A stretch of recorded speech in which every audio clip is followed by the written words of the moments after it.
mga idol, magandang araw sa ating lahat. At nandito na tayo, may McKinley.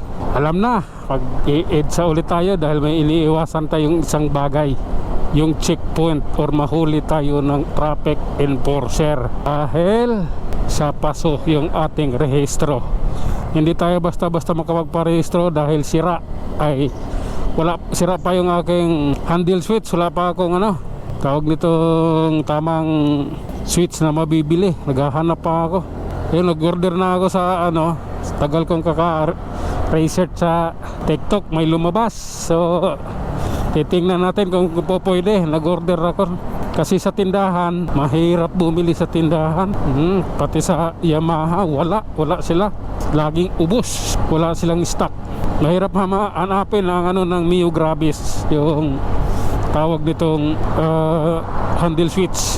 Kaya yung mga naka-Mio Gravis dyan, pag naka 2 years na kayo sa inyong motor, handa na kayo ng mga gamit. Pag bumili na kayo pa isa-isa. Sa akin kasi nagkaroon ng problema pag bago mo umabot ng 3 years, nagkaroon ng problema yung switch. Ayaw na umilaw yung signal sa kanan. Ang problema, handle switch. Tapos ang nauna talagang nasira pala ay ang switch, yung button kung paano paanda rin mag-start. Yun yung unang nasira, ayaw umandar. Yun yung pinakauna. Kaya kayo mga Mio Gravis. At may napanood rin na akong video kay Sir Mel na ang Mio Gravis mura lang pag binili, pero ang pisa niya mahal. Yung ECU 7,000 plus. Yung kable nakakabit doon sa ECU papunta doon sa ng motor mo, 7,000 plus din. Yun lang yun, ha. Kaya sabi nga niya, ingatan natin, pag hindi umandar, huwag gamitan ng padjak para mabuhay yung motor. Kailangan patingnan, kailangan bilhin yung kailangan niya, nang sa gayon hindi masisira yung ECU. Dahil pag nasira yung ECU, magkasabay yung ECU na masisira, at saka yung kable niya, yung kuryente niya na nagsusupply doon sa battery, sabay yun, masisira. At kailangan mo nun ng 15,000. Oh lala. Okay, tuloy tayo sa ating biyahe mga idol. Nandito na tayo sa may Guadalupe. Pasok nga dito sa Sugo, tapos labas ako dun sa likod. Pwede dyan, may labasan dyan pasok ka dyan, tapos labas ka dun sa likod. Oh lala, sige lang. Hop, sige. Relax lang idol. Paano naman ngayon dahil ganitong araw, hindi naman matraffic. Oh lala. Ayan na idol. Hop, dire-diretso.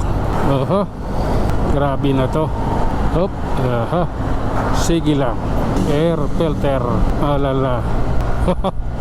60. Takbo natin. Sige lang. Hop.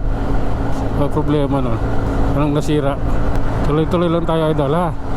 Ang bilis ng Land Cruiser, ha. Minor tayo. Okay. Napuwing ako. Lala. Napuwing ako. Sige ha. Tuloy lang idol. Kayang-kaya natin yan. Sige. Dito tayo. Ito yung katotohanan. Ito na ang katotohanan idol. Walang walang duda. Hop.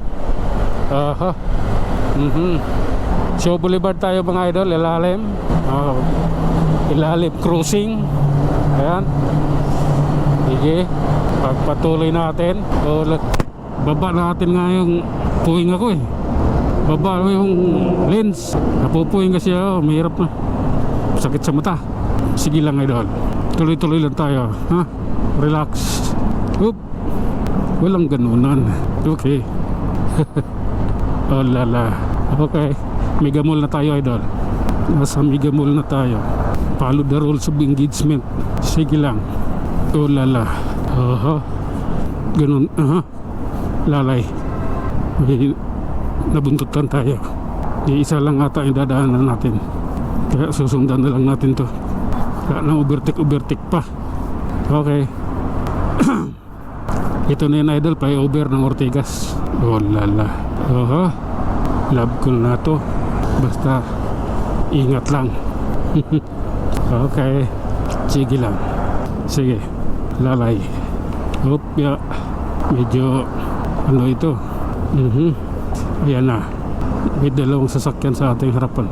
Unahan, Vios. Ito kasunod Picanto ng Kia. Sige lang. Grabe na yan. Hop. Dito lang tayo. Ito yung katotohanan, idol. Ito tayo sa pangatlong guhit. Pangatlong linya. Hop. Yeah. May kakanan yan, no? Kakanan yung Raptor. Ulala.